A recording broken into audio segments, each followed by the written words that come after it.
Olá, boa noite a todos e todas. Estamos aqui hoje em mais uma conversa sobre inclusão. Hoje daremos continuidade à conversa que iniciamos na semana passada com o Sidney Trindade, com o Luiz Amorim, né? E por estarmos tratando de forma mais direta aí a questão da deficiência visual, o encontro de hoje tem como tema, tem como título, né, o Apoena, que é um termo em tupi que significa aquele que vê mais longe.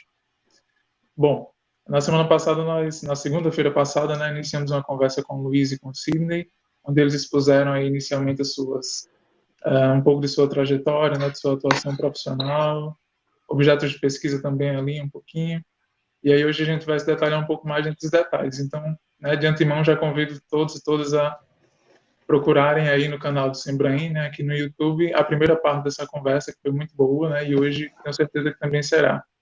Boa noite, Luiz. Boa noite, Sidney. Tudo bem com vocês? Boa noite. Beleza. Bom, gente, é importante destacar que esse projeto é uma iniciativa do setor de musicografia Braille e apoio à inclusão, o Sembraim, né, que integra a Escola de Música da Universidade Federal do Rio Grande do Norte. Então, estão online conosco a equipe coordenadora do Sembraim, a professora Catarina Chin, Elizabeth Kanzak e Agamenon de Moraes. Também estão online conosco os bolsistas e monitores do Sembraim e dos projetos de inclusão no âmbito da Escola de Música da UFRN. Antes de iniciarmos a conversa, quero apresentar mais uma vez os nossos convidados, para quem estiver chegando, né, hoje e não tiver pego o nosso primeiro momento. O Sidney Trindade é mestrando em Inovação em Tecnologias Educacionais do Programa de Pós-Graduação do Instituto Metrópole Digital, aqui da UFRN. Daí lá ele vem desenvolvendo uma pesquisa sobre acessibilidade em documentos digitais para usuários de softwares leitores de tela. O Sidney é tecnólogo em análise de desenvolvimento de sistemas pelo IFRN, né, o Instituto Federal de Educação, Ciência e Tecnologia do Rio Grande do Norte. É revisor Braille e consultor de acessibilidade aqui da universidade, né? Trabalha com instalação, configuração, manutenção de tecnologias assistivas, produção e adaptação de materiais acessíveis a estudantes com deficiência visual aqui na UFRN. Ele também ministra aulas e participa de projetos de extensão direcionados à formação de professores de educação básica no âmbito da inclusão escolar. Ele atua ainda no desenvolvimento de estudos e pesquisas relacionados à tecnologia da informação e comunicação, e padronização de documentos digitais acessíveis por meio de comissões institucionais da UFRN. Bom, Luiz Amorim possui baixa visão congênita, cursou o ensino fundamental no Instituto Benjamin Constant, no Rio de Janeiro, né? E lá ele teve a oportunidade de estudar música com mestres cegos, com os quais aprendeu a musicografia Braille. Luiz é professor de música licenciado pela UFPR, Universidade Federal do Paraná, é especialista em educação especial inclusiva pela Faculdade de São Brás e é a primeira pessoa com deficiência visual no mestrado em música da Escola de Música e Belas Artes do Paraná. Ele integra, pelo terceiro ano consecutivo, a comissão organizadora do Encontro sobre Música e Inclusão, realizado aqui na Escola de Música da UFRN, né, e desde 2016 ele desenvolve voluntariamente o projeto Música Tátil, né, em que oferece curso de teoria musical e solfejo a partir da musicografia Braille para pessoas com deficiência visual. E essa iniciativa, né, o projeto Música Tátil, foi laureado com um certificado de boas práticas de inclusão, né, da Prefeitura de Curitiba no ano 2018. O Luiz tem ministrado de forma pioneira oficinas sobre educação musical direcionadas para pessoas com deficiência visual e interessadas no tema em diversos eventos, né? 29º e 30º Festivais de Música de Cascavel, o 21º Festivais de Música de Itajaí, o Interarte, né, no Paraná também, o primeiro Festival de Música e Inclusão de Juiz de Fora, em Minas Gerais, e na 36ª e 37ª Oficinas de Música de Curitiba. Então, sejam bem-vindos, Luiz e Sidney. Né? Desde já agradecemos por mais esse momento conosco. Ficou muita coisa, né, para conversar da semana passada, então o momento vai ser bem interessante. E aí, gente, só lembrando, né, que as conversas anteriores estão disponíveis aqui no canal do Sembraim, no YouTube. Então, caso você ainda não esteja inscrito, se inscreve lá, né, fica por dentro do que vai ser publicado aí nos próximos dias, né?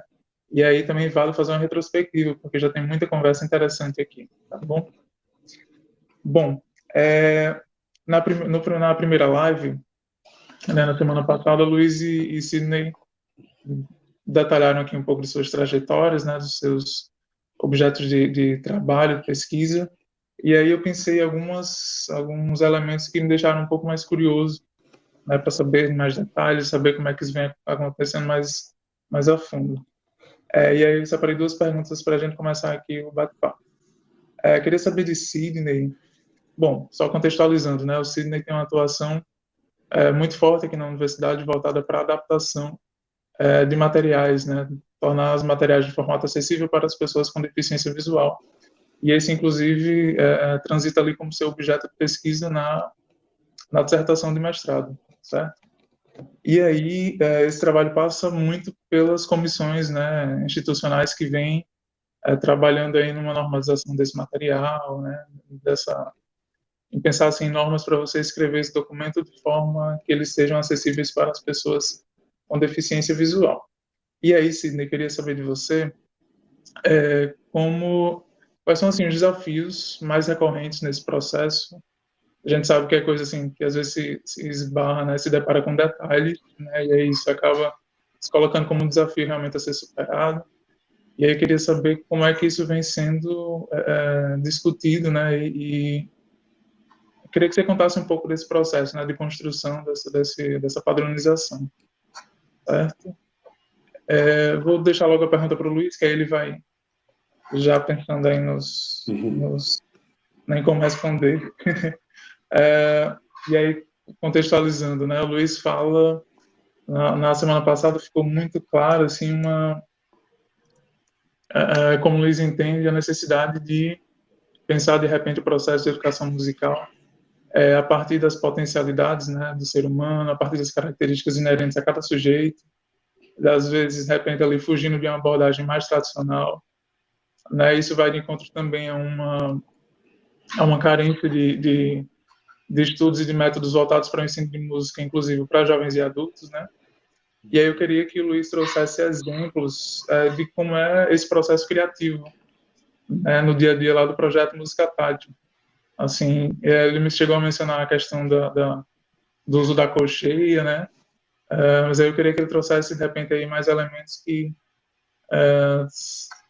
se coloquem aí como exemplo, né, desse processo criativo e na abordagem de outras metodologias, tá bom? Começamos pelo Sidney, então? Bom, Davi, em primeiro lugar, eu queria agradecer mais uma vez o convite, né? Agradecer a todos que estão assistindo e ao corpo diretivo, agora não. As pessoas que compõem a direção da Escola de Música, do setor de musicografia Braille, professora Catarina, Elizabeth, a todos que compõem a equipe, que realmente é um prazer estar inserido numa equipe tão competente, tão focada num único objetivo, que é proporcionar um atendimento de qualidade às pessoas que têm algum tipo de deficiência, principalmente as deficiências mais ligadas à visão, certo? E falar um pouco da produção do material, da construção das comissões, né? O que é que acontece? Ao trabalhar no laboratório de acessibilidade, né? Como já foi dito na live passada, participando desde uma concepção até uma montagem, definição de software, enfim, né? Tudo isso nós nos deparamos com vários entraves, né, que acontecem na hora da produção do material acessível digital, certo? Porque nós vamos focar mais na parte digital, porque hoje em dia é o que está se usando mais, né? É praticamente impossível você acompanhar um curso de nível superior, como nós estamos falando de uma universidade, né? É praticamente impossível você acompanhar as atividades de um curso superior se você usar o Braille, né? O Braille para quem conhece, para quem não conhece também, o Braille ele é muito volumoso, ele causa desconforto na hora da leitura, porque você não pode ler o Braille, por exemplo, como você lê um livro comum que você deita numa rede, você vai num transporte coletivo, então são várias situações que você pode, né, ler na escrita comum. Do Braille é um pouco diferente, você tem que ter uma posição específica, você tem que estar com um livro bem apoiado. Tem algumas pessoas, alguns malucos por aí que leem o Braille com o livro apoiado na barriga, enfim, várias posições, mas mesmo assim se torna cansativo, né? Então a gente trabalha mais a questão do material digital, né? E se a gente for partir para o lado da produção digital, hoje em dia existem vários dispositivos e vários formatos disponíveis no mercado. Quando eu falo formato, eu estou me referindo a PDF, a TXT, a DOC, a RTF, enfim, são vários formatos digitais que você pode transformar um arquivo e torná-lo acessível, né? Só lembrando que não é pelo fato dele estar em DOC ou que ele está em PDF que ele vai estar acessível, né? Para que o documento se torne acessível, é preciso obedecer alguns parâmetros. Por exemplo, você pode ter um PDF que ele foi todo digitalizado. É como se você pegasse e tirasse várias fotos de cada página do livro, você fizesse uma foto. E aí você junta essas páginas todinhas e transforma no arquivo PDF. É um arquivo digital? É. A pessoa que enxerga tem acesso ao material? Tem. Mas o leitor de tela tem acesso a esse material? Não tem, porque são imagens. É uma sucessão de imagens. Cada página é uma imagem, então o leitor de telas ele não vai ler aquela imagem. Então o primeiro passo para se tornar um arquivo digital acessível é que o texto esteja presente na tela de forma textual. Como é que eu sei que um texto está de forma... que aquele conteúdo é texto de verdade?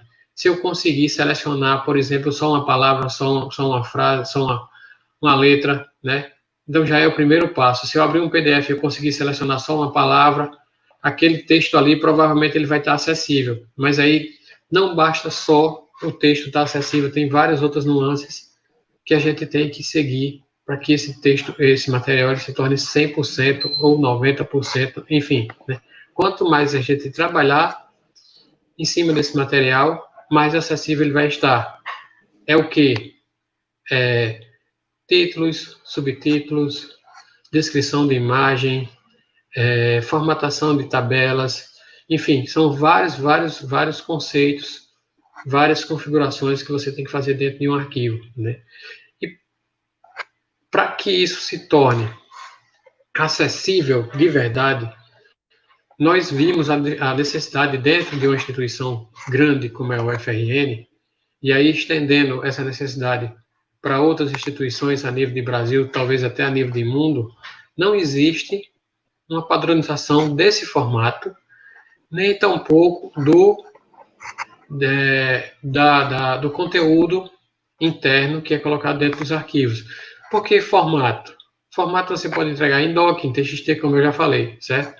E aí o deficiente visual, aquele que tem um conhecimento limitado de informática, né, de equipamentos digitais, ele aprende, num determinado setor da universidade, a manipular um PDF.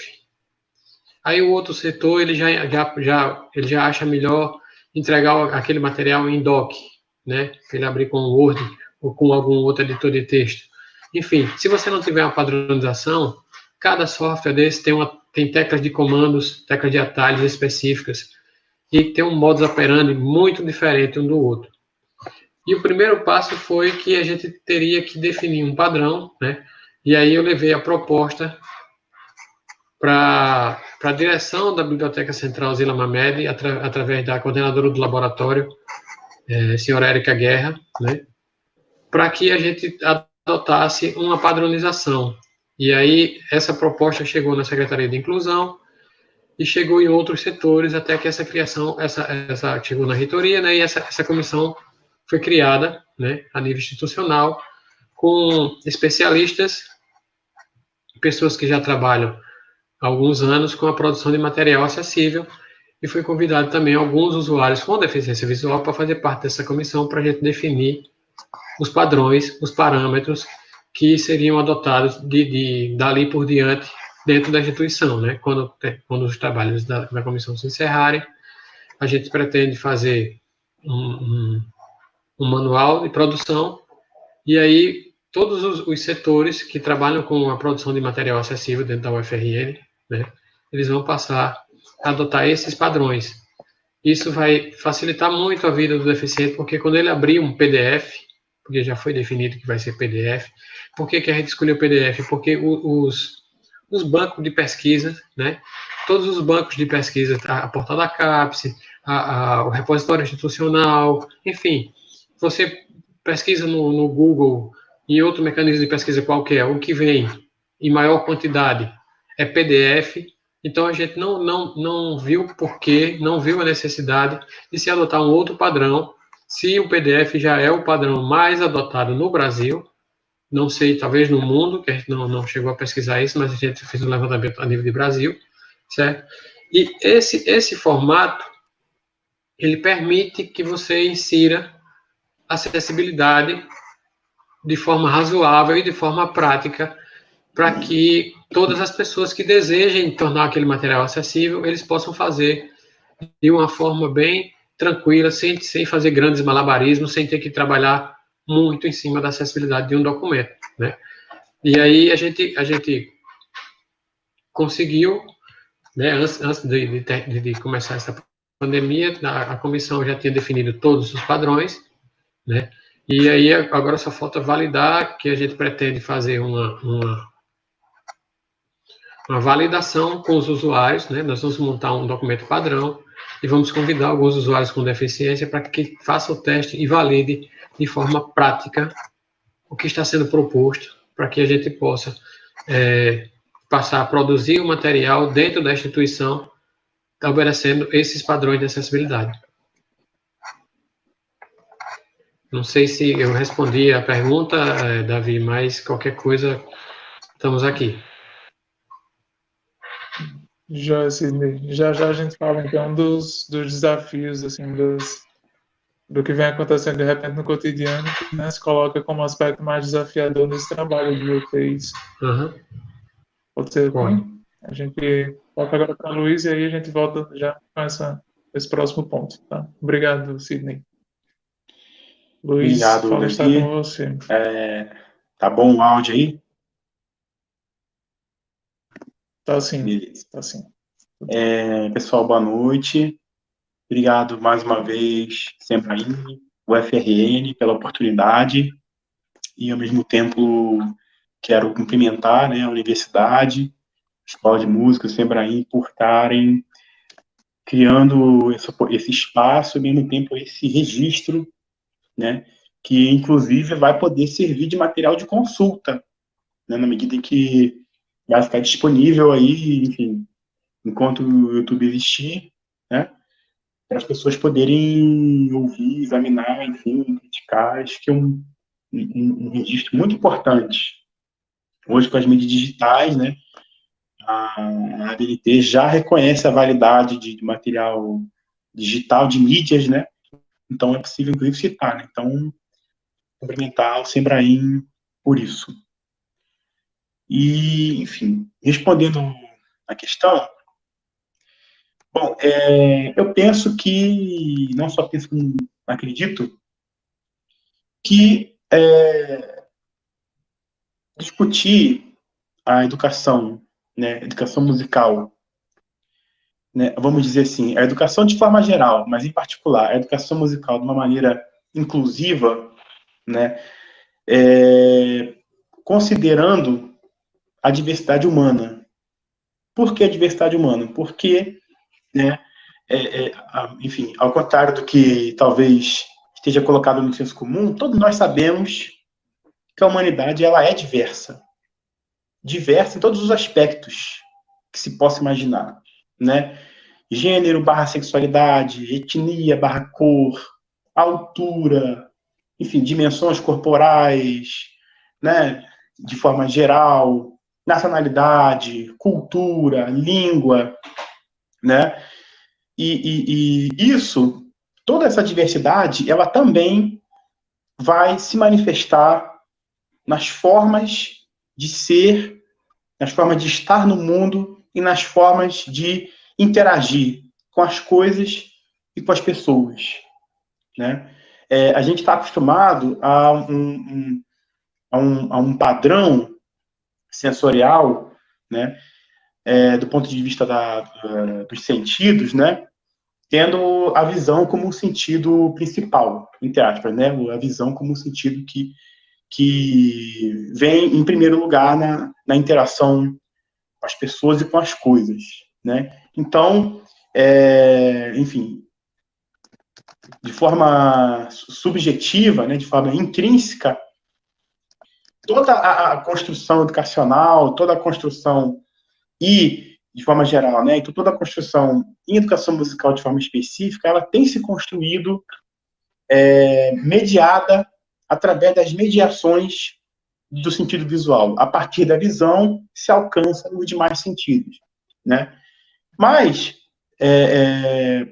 como eu exemplifiquei, né, em todos os aspectos da constituição humana, a questão que se coloca é que também, do ponto de vista da sensorialidade, a humanidade é diversa, né? E nós estamos aqui, nós, pessoas com deficiência visual, somos o exemplo disso, né? Então, em primeiro lugar, é pensar que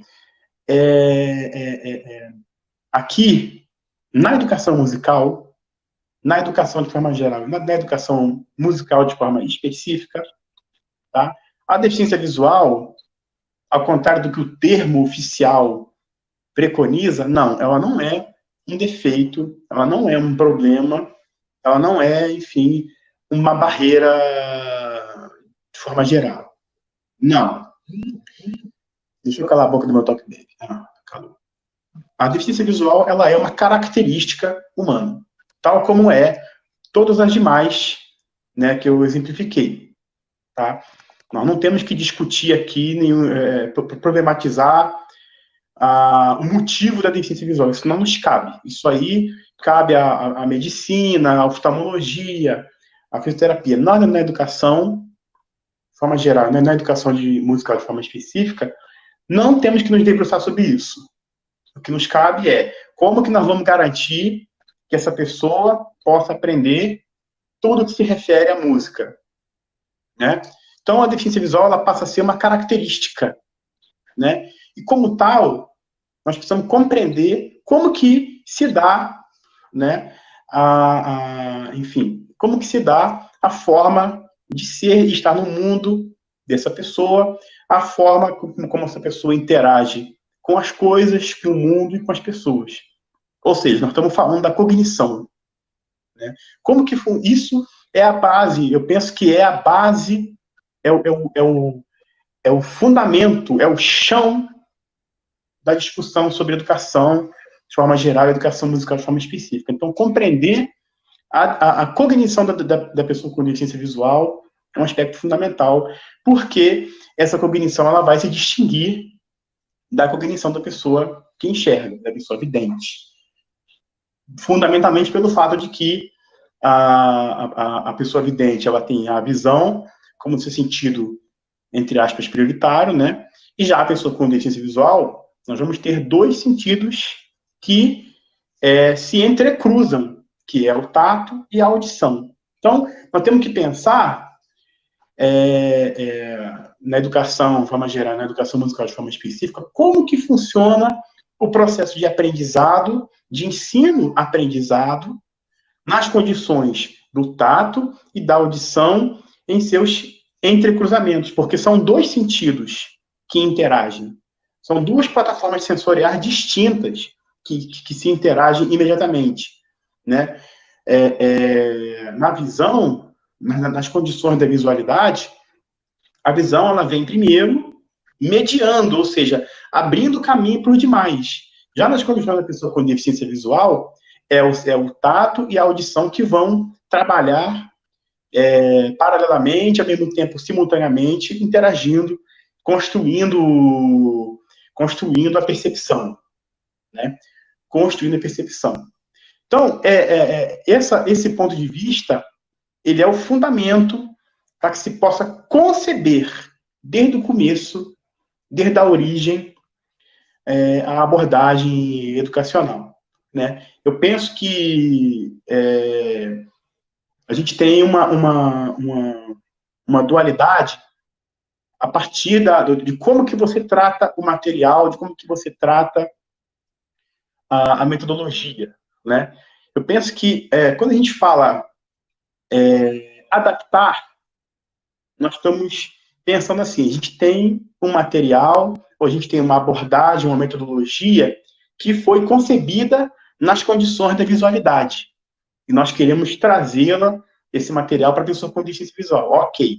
Então, nós vamos adaptar algo que foi concebido nas condições da visualidade para ser utilizado e apropriado para pessoas nas condições do tato e da audição, né? Então, eu penso que isso é uma adaptação. Agora, o que a gente está propondo é a acessibilização, ou seja, a criação acessível, a criação desde a concepção de materiais e abordagens nas condições do tato e da audição e de seus entrecruzamentos, né? Então, alguns aspectos a gente tem que eu estou discutindo na minha pesquisa e que eu acho importante a gente pensar. Então, primeiro, como que se dá os processos de interação da pessoa com deficiência visual com as coisas, com o meio e com as pessoas? Primeiro é pensar isso. Como que é esse processo?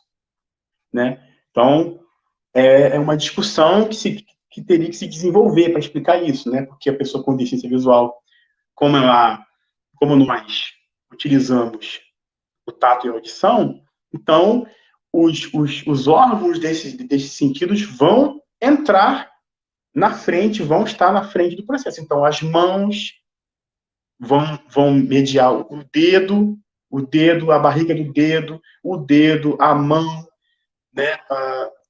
Vão mediar o tato, né? Por outro lado, a audição, né? O ouvido vai mediar a audição e esses dois órgãos eles vão interagir. Estou resumindo, assim, tá? Me ajuda, Davi. Se eu estiver falando muito, me fala para eu concluir, por favor.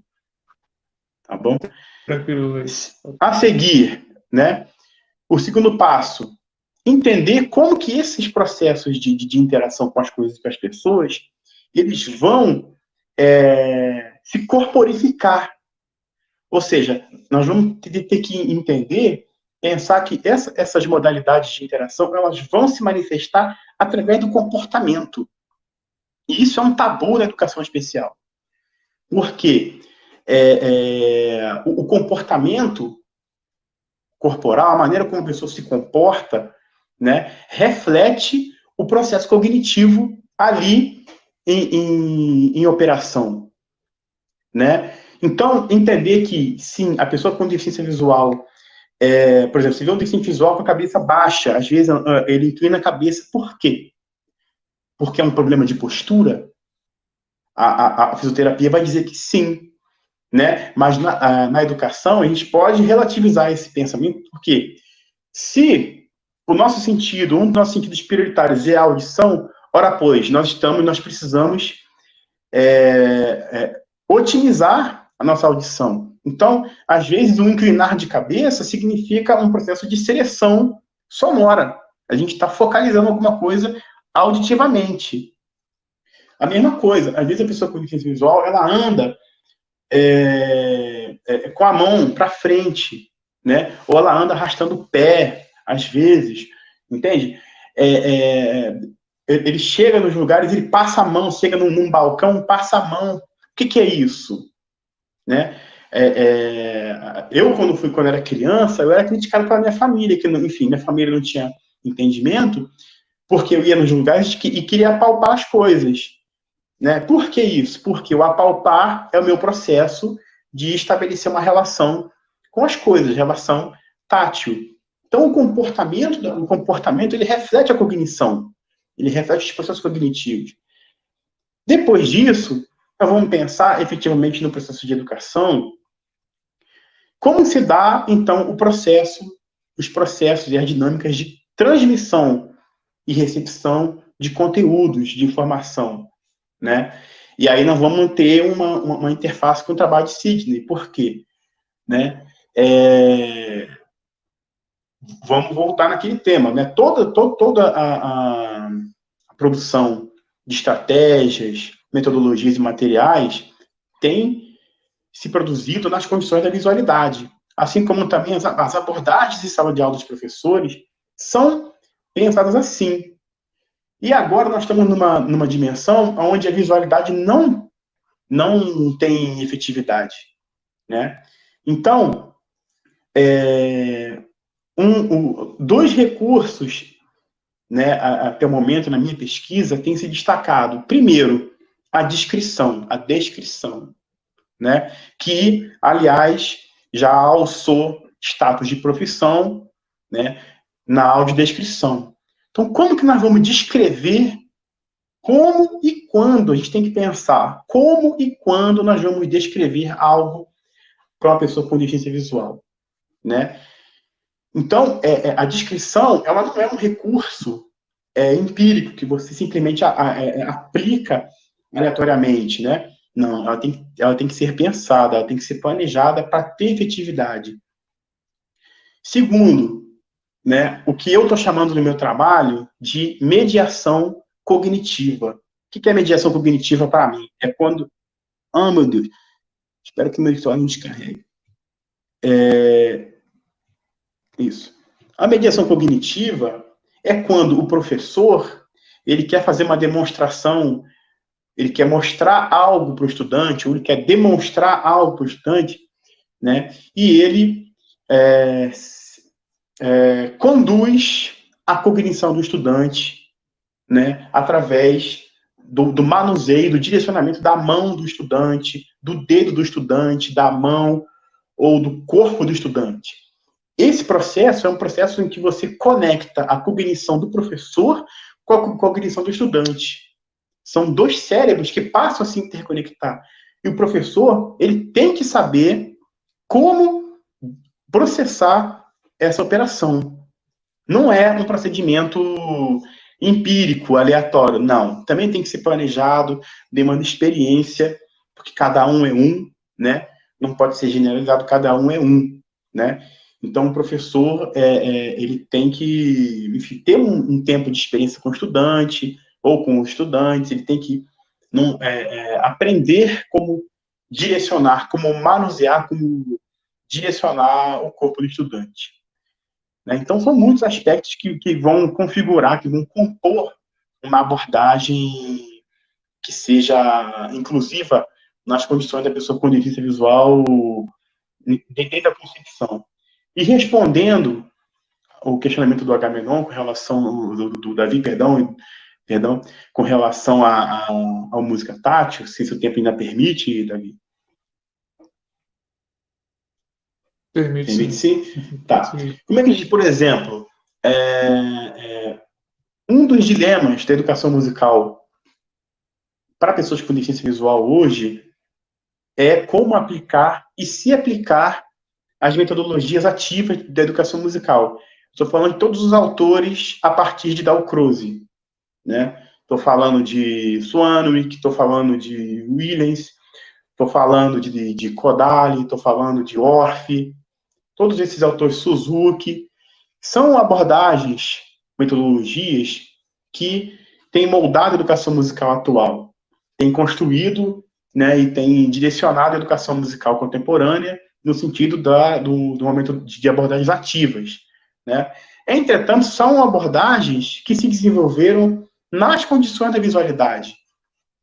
Então, pressupõe uma série de operações, de procedimentos que são mediados pela visão, embora o conteúdo seja musical. Mas as mediações, na maioria das vezes, são visuais, né? Então, é aí que nós vamos aplicar tudo isso para poder pensar, isso é algo que tem que ser pensado, como que nós podemos acessibilizar, né, as abordagens ativas. No Música Tátil, eu tenho feito experimentos nesse sentido, tá? Experimentos. E, por exemplo, no caso da musicografia Braille, né, há um debate entre os autores sobre que discutem o ensino de musicografia Braille, sobre como melhor ensinar os diversos aspectos da leitura e escrita musical em Braille. Um deles é como introduzir a musicografia Braille, né? A maioria dos autores preconiza começar com as notas musicais, né, na duração de colcheia. Por que a duração de colcheia? Porque, enfim, quem não conhece a musicografia Braille ela não trabalha com a dimensão espacial, né, com a verticalidade. Ela só trabalha na horizontalidade. Então, a determinação de nota, ela não é com relação a uma pauta musical, mas sim com sinais diferenciados que representam a nota musical, né? E esses mesmos sinais, ao mesmo tempo que representam nota, representam duração. E a colcheia na musicografia Braille, ela, né, é uma característica específica da musicografia Braille, né, não tem a ver com a musicografia visual. A colcheia, ela é um sinal, entre aspas, central. Então, seria um ponto de partida, né? Começar com uma configuração que é central dentro da lógica do código. No meu entender, e na minha experiência de vida, como estudante de música também, eu penso que, num processo de iniciação musical, de musicalização de alguém, a duração, o ritmo, tem mais efetividade no aprendizado do que a nota, porque a nota é altura. Ou seja, é mais fácil para um iniciante, para alguém que está sendo musicalizado, entender durações do que entender notas.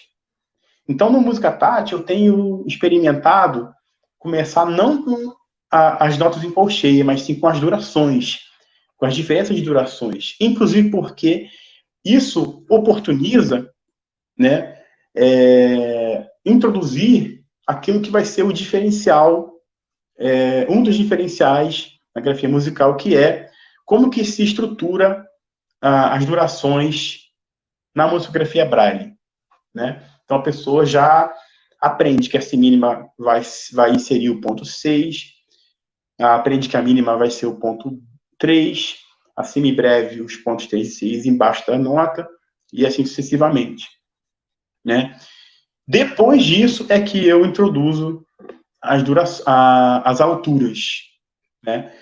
E eu tenho encontrado efetividade nisso. Então, seria um caminho paralelo, né?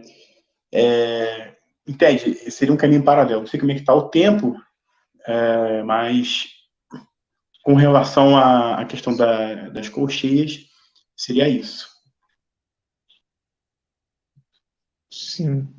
Luiz, fiquei curioso para saber se material didático físico, né, que de repente Desculpa, auxilie Luiz, pode repetir que picotou para mim. na música.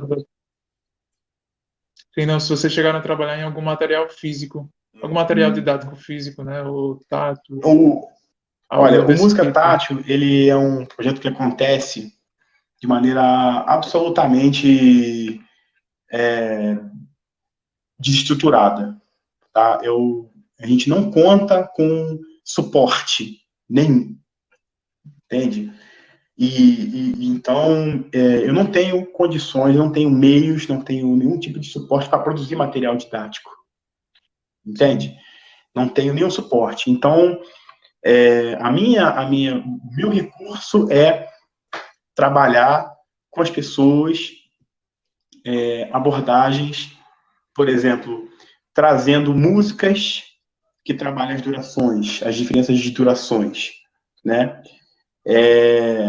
Adaptando, por exemplo, uma coisa que a gente faz, né, que é bem simples, que é colocar um sinal numa cela, dar um espaço de uma cela e colocar o outro, né? Sempre dando espaço, não junto, não tudo junto de uma vez, mas dando espaço para as pessoas poderem se acostumar, porque uma das características da educação de jovens e adultos é o fato de que o aprendizado do Braille, ele tem uma temporalidade diferenciada.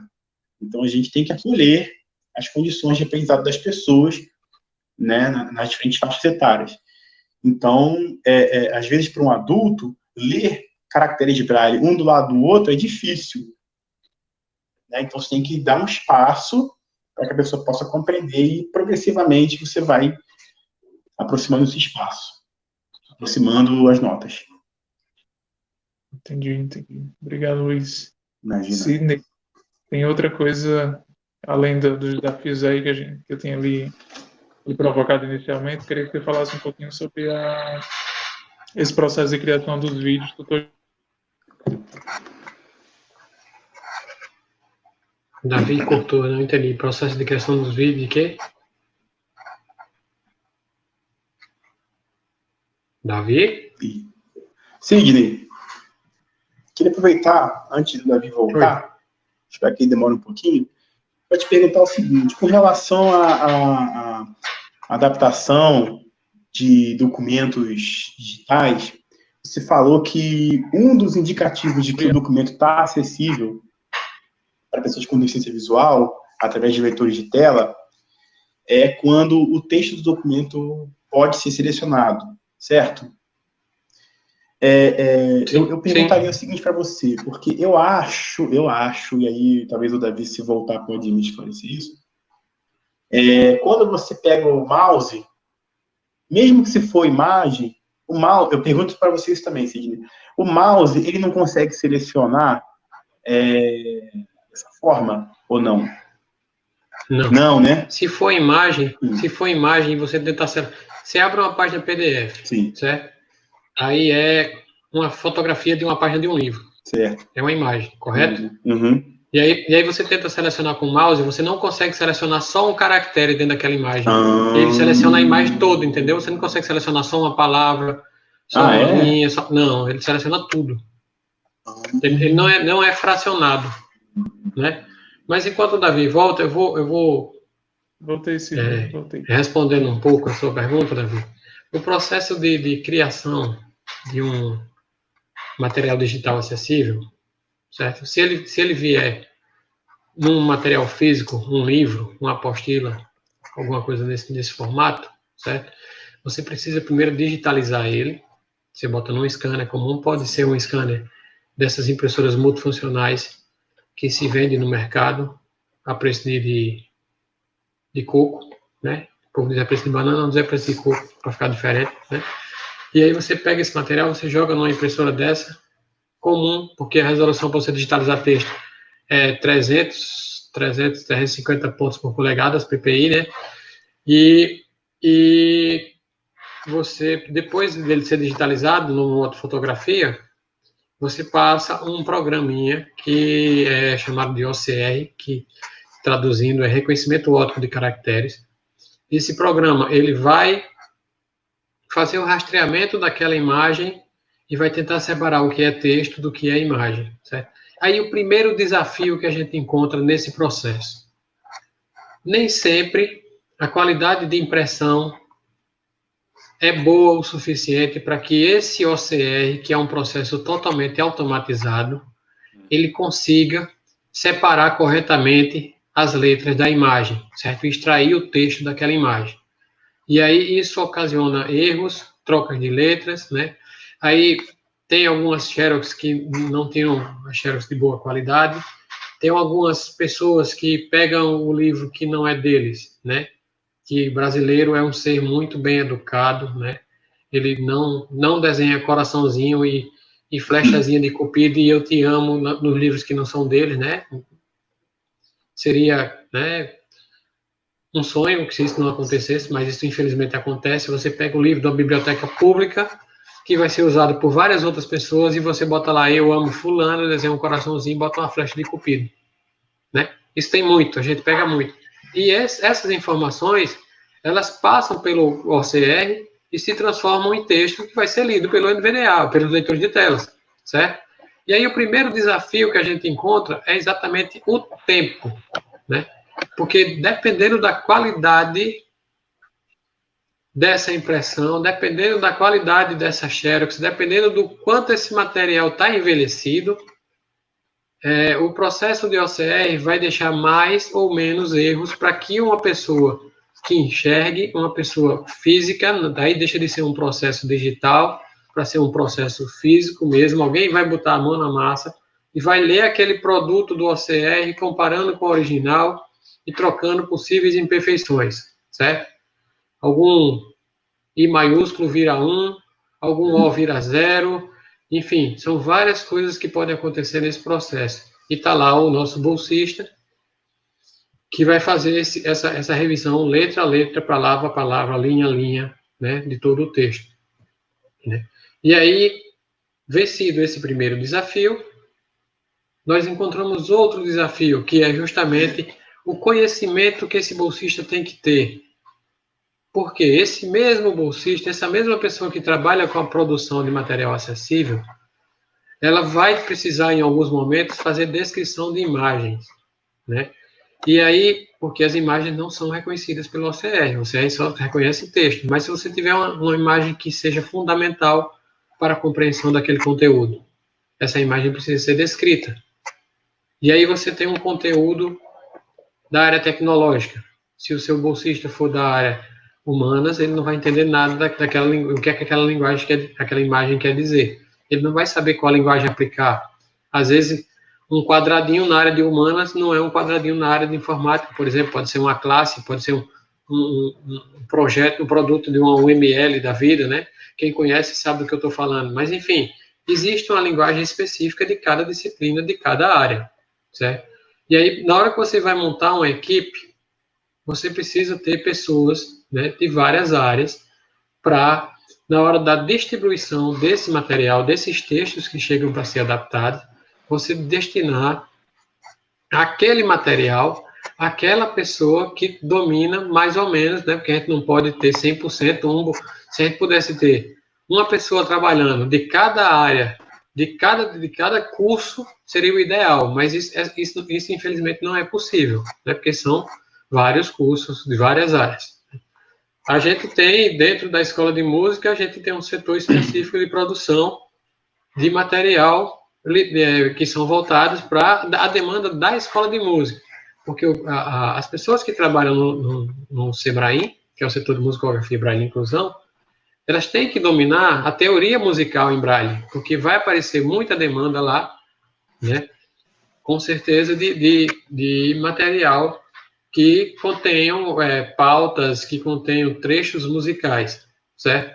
A pessoa que trabalha no laboratório de acessibilidade, por exemplo, ela vai ter que, a gente tem que ter uma equipe com várias, né, vários profissionais de várias áreas para que possam adaptar, por exemplo, um texto de química, adaptar um texto de informática, um texto de medicina, enfim, são várias, né? Depois que esse material é concluído, né, depois que acontece a produção total desse material, depois que ele está pronto para ser enviado para o aluno, aí nós enviamos isso para o aluno, né, e aí você tem alguns casos de alunos também que não dominam a tecnologia. Sidney, você está brincando, o cara chegou na universidade, como é que ele chegou na universidade se ele não domina, se ele não sabe o braille, se ele não domina o uso de computadores, notebooks, dispositivos eletrônicos com leitores de tela, se ele não sabe sequer ler um texto, como é que ele chegou na universidade? Aí eu pergunto, e se ele tiver perdido a visão poucos anos antes de chegar na universidade, e depois de cego ele resolveu estudar, né? E se ele for uma pessoa do interior, como a gente já recebeu casos de uma menina do interior que quando ela soube que ela ia receber um notebook da instituição, que o material dele ia ser todo adaptado, ela simplesmente se desmanchou em lágrimas e passou, nesse estado, ela passou uns 15 a 30 minutos chorando copiosamente. E depois a gente foi perguntar, ela fez, não, porque ninguém nunca me ofereceu isso na minha vida, eu ralei para chegar até aqui e nunca tive nenhum apoio. E aí, é um desafio, porque a gente tem que formar, tem que capacitar essa pessoa a trabalhar com o mínimo da tecnologia para que ela possa acompanhar o curso, né? Para que ela possa realizar suas atividades, né? Essas atividades na sala de aula e fora dela, né? E aí tem um outro desafio, que depois que você faz esse trabalho todinho, depois que você monta toda essa equipe, depois que você ensina os alunos a trabalhar com as tecnologias assistivas, e aí a gente vai de encontro aos professores. Por que os professores? Porque esse processo, só explicando, eu já gastei um tempo considerável. Imagine você colocando isso na prática, né? E aí o professor, ele precisa estar consciente que esse material ele tem que ser enviado para os setores que trabalham essas adaptações, né? No caso das escolas, das universidades, enfim, onde quer que seja, né? Esse material ele tem que ser enviado com antecedência e, se possível, um material de boa qualidade. Não envie para os setores que trabalham adaptação de material, xerox mal tiradas, papéis envelhecidos, só se for o último caso, manuscrito. Manuscrito, tem um caso que a gente pegou um jornal, um manuscrito do século passado para adaptar para um aluno que estava fazendo história antiga, sei lá, tinha uma história dessa aí que a gente precisava desse. Então, não passa pelo processo de digitalização, porque não adianta, porque o OCR não reconhece manuscrito. Ele tem que ser literalmente refeito todo o trabalho. O bolsista, o profissional que trabalha com aquilo ali, ele vai ter que redigitar todo o material. Então, dependendo do tipo de material, dependendo da quantidade de páginas, dependendo de vários fatores, né, qualidade de impressão, esse material não pode chegar nos setores que trabalham essa adaptação com prazo muito curto. Existem professores que entregam material na sexta à tarde e tem a cara de pau de dizer para a gente que esse material vai ser utilizado na segunda pela manhã. Como se as pessoas que trabalham com a produção de material não tivessem final de semana, né? Não, porque ainda falta 3 dias. Sim, mas sábado, domingo a gente vai trabalhar, como é que faz? Né? Não existe isso. Quer dizer, existe bastante, né? Mas isso não é um procedimento adequado. Então, nós temos que conscientizar as pessoas que trabalham com alunos com algum tipo de deficiência, principalmente as deficiências visuais, o pessoal que tem dislexia também, que precisa da adaptação do material, eles têm que disponibilizar o texto, o material, com bastante antecedência para dar tempo desse material ser preparado com qualidade. Com qualidade é com descrição de imagem, com descrição de capa, links, títulos, subtítulos, enfim, um material que fique para que esse aluno possa navegar confortavelmente naquele material e acompanhar as atividades dentro da sala de aula. Certo? Então, são esses os principais desafios que a gente encontra, né, na produção do material.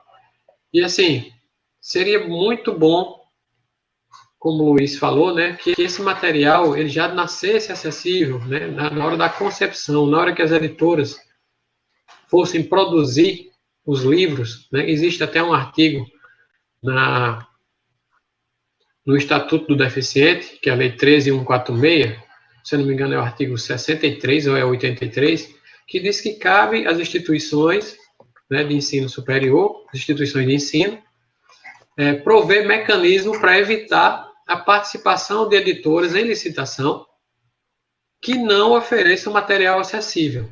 A gente tentou implantar esse sistema dentro da UFRN, só que na hora que você coloca isso dentro de uma chamada pública de licitação, não aparece nenhum editor. E aí a gente vai ter que ficar sem comprar os livros para as pessoas que enxergam, porque os editores não oferecem livros adaptados. Né? Existe um mecanismo na lei, mas não existe outra lei que obriga as editoras a promover, né, a construção do material já acessível a partir da sua concepção. Beleza? Sidney, só pegando um gancho aí na tua fala, queria que você falasse um pouco mais sobre a elaboração dos vídeos tutoriais que você mencionou na segunda-feira passada, né? Que é justamente como um processo de capacitação dos professores para a elaboração desse material e tal. Isso, aí a nossa proposta dentro de um trabalho de pós-graduação, a nível de mestrado, é justamente minimizar essa dificuldade que as pessoas têm em produzir um material acessível. Eu não sei fazer, então não tem como. O meu trabalho, a minha dissertação, a minha tese, o meu TCC sair acessível. Então, a proposta é uma série de videoaulas, cada uma abordando um ponto específico do documento. Um vai falar só sobre sumário, outra vai falar só sobre nota de rodapé, outra vai falar só sobre capa, contracapa, elementos pré-textuais, né? Enfim, são várias videoaulas, um total de 8. O projeto inicial são 8 videoaulas. Se por acaso a gente identificar alguma outra lacuna daqui para lá, a gente pode inserir mais aulas, certo? Então, essas aulas vão mostrar passo a passo como inserir um sumário acessível dentro de um documento digital, por exemplo, certo? Não é simplesmente dizer, olha, para o sumário ser acessível, ele tem que ser linkado, né? Não. Para o sumário ser acessível, ele tem que ser linkado. E para fazer isso, você clica aqui, depois clica aqui. Isso com a locução explicando direitinho, inclusive com ênfase nos atalhos de teclados. Por quê? Porque um deficiente visual, ele pode pegar um documento daquele que tenha sido adaptado, mas não esteja 100% acessível, e ele corrigir a imperfeição que ele está notando lá. O meu sumário tem aqui, mas não está acessível, não está linkado, então eu vou construir os links. Eu vou explicar nas videoaulas como que o deficiente visual e como que a pessoa enxerga, vai ser paralelo, né? Vai ser de uma forma, ao mesmo tempo que o cara está fazendo lá, a locução está explicando como é que você faz o material, ele vai estar falando também quais são as teclas de atalho para que o deficiente possa fazer também com autonomia o material dele na sua própria casa. Muito bacana, muito legal. Agora, gente, vamos já caminhando para o finalzinho da nossa live, temos uma pergunta mais voltada para o âmbito da música. Gostaríamos de saber como vocês são instrumentistas, né? E como é que vocês equilibram, né, esses perfis de músico de performance e também de músicos pesquisadores. Luiz. Bom, veja bem, o meu caso é um caso, eu vou falar do meu caso específico, tá? A minha performance como instrumentista, ela se mistura um pouco com a minha atividade como pesquisador, porque o instrumento que me escolheu, porque não foi eu que escolhi ele, foi ele que me escolheu, o violino, é um instrumento que, até o momento, apresenta muitos desafios para o estudante e para o músico com deficiência visual. Então, ao mesmo tempo em que eu toco, eu pesquiso como que eu, como pessoa com deficiência visual, posso melhor tocar o meu instrumento, uma vez que eu não tenho aporte específico na literatura convencional sobre violino, né? Então, isso se reflete, inclusive, no meu nível de performance, né? Eu não me considero um violinista de alto desempenho, porque justamente por conta dessa falta essa falta de suporte. Tô tocando o interfone, tá me desconcentrando. Essa ausência de suporte metodológico, entendeu? Mas, ao mesmo tempo, eu tenho a oportunidade de,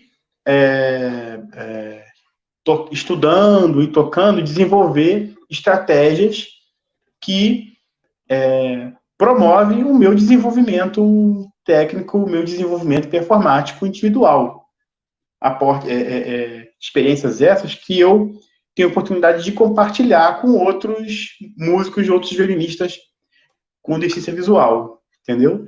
Então, nesse intercâmbio, né, entre pesquisador e performer que a gente vai construindo tanto a pesquisa sobre violino quanto também a minha prática, né, musical. se retroalimentam, né? Sim. Sidney. Durante muito tempo eu fui músico profissional, né? Mas hoje, depois que eu entrei na academia, que eu fui fazer uma graduação e agora na pós-graduação, a música passou a não ser o meu, né, o meu foco principal. Hoje eu encaro a música como um hobby, né? Então eu brinco com alguns instrumentos, nas horas de lazer, né? Quando tem um tempinho, né? Não é mais prioridade para mim. E assim, a música funciona para mim como uma terapia, um hobby. Nessa quarentena está sendo muito importante, né? Porque na hora que você está estressado, você vai e pega o instrumento, toca uma música, toca meia música, já alivia bastante a sua tensão. Você está dentro de casa, trancado, e um mundo lá fora cheio de coisas para você aproveitar, e você ter que ficar em casa é meio complicado, né? Mas como músico, pesquisador, assim, eu não tenho muitos problemas, porque eu separo bem as coisas e dá para levar esses dois ambientes, pode-se dizer assim, tranquilamente, né? Sim. Pois bem, agradeço, Sidney, pela tua colocação. E agradeço também ao Luiz, né? A gente caminha agora para finalizar essa live, né? A segunda parte desse momento. Acho que o dia de hoje foi muito enriquecedor também. Muitos pontos para a gente refletir com mais calma, né? E, de repente, alguns aspectos que instigam mesmo, né? E que provocam, né? Em alguma medida. Então, é o que eu percebi desde o início, desde a semana passada, uma questão de protagonismo, né, muito forte, assim, nas atuações, né, de cada um de vocês. Tenho a impressão que são trajetórias que são inspiradoras, né, para pessoas com e sem deficiência, né, que atuam e que se esforçam para consolidar uma cultura mais inclusiva, né. E aí percebi que, de repente, existem algumas coisas da trajetória de cada um que condicionam, né, o que orientam aí a atuação profissional de vocês. Então, uma fala que ficou muito forte para mim, por exemplo, foi o Sidney falar que passou 9 anos, né, sem voltar aos estudos, porque de repente existia ali uma carência de material, né, voltado para isso, material acessível, e hoje de repente esse é o principal norte aí que ele vem perseguindo, né, na sua atuação profissional. Então, acho interessante observar esses pontos de encontro, né, entre o que as nossas trajetórias dizem e a forma como a gente vai tentar consolidar e vai atuar numa cultura mais inclusiva. Por outro lado, né, o Luiz já traz aí o relato aí desde, né, do processo de musicalização dele, que já foi com o professor cego, né, então já vem de outro ponto de vista, né, porque a metodologia, né, as técnicas já partem ali de uma abordagem que não parte do visível, né, digamos, já vai de outra, então desde cedo ele já é instigado a pensar de outra forma, e é isso também que ele traduz muito bem hoje na sua atuação e à frente do projeto Música Tátil, né, e na forma como ele se coloca. Então, estou muito satisfeito, quero agradecer demais pelas considerações de vocês, pelo tempo de vocês aqui conosco, e abro esse espaço para as considerações finais de cada um. Começando pelo Luiz, pode ser? Bom, mais uma vez, eu quero dizer da minha alegria, do meu orgulho, né, da minha felicidade, porque a gente tem, né, aqui no Brasil, né, um trabalho com essa consistência que o Sembraim tem trazido, né, e quando eu digo isso, estou falando das pessoas todas, né, desde a coordenação até os monitores, até os estudantes que tornam o Sembraim, né, esse organismo tão forte, tão consistente, tão luminoso, né, e que está sendo, a meu ver, assim, na minha opinião, assim, esse bastião de inclusão na educação musical e na música no Brasil. Veja você que eu aqui em Curitiba tenho a oportunidade de ter o serviço de um transcritor formado pelo Sembraim, formado pela UFRN, pela Escola de Música, né, aqui no Paraná, eu já abrangência disso.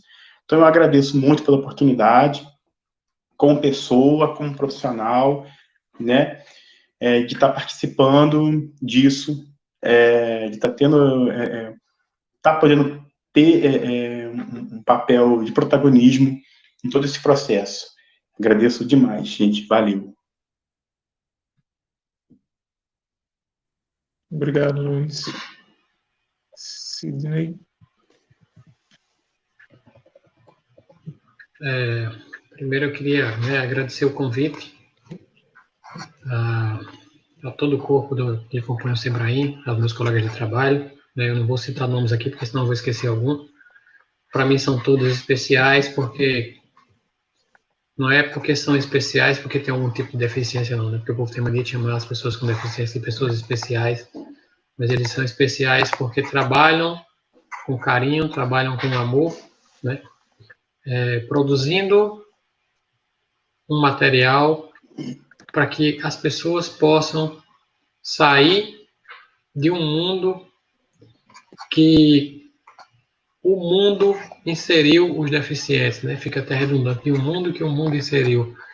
Mas até pouco tempo, as pessoas com deficiências eram vistas como incapazes, como coitadinhos, né? Como peso para a família carregar para o resto da sua vida, né? E hoje, graças a equipes, graças a pessoas que estão dispostas a mudar essa realidade, essas pessoas estão saindo de suas casas, essas pessoas estão frequentando a escola, estão procurando o saber, que é o mais importante de tudo, que o conhecimento e o saber é mais importante do que qualquer uma outra coisa, né? Se você tiver, em primeiro lugar, claro que é a saúde, né? Em segundo lugar, o conhecimento, o saber, você consegue ir bem mais alto nos seus objetivos, né?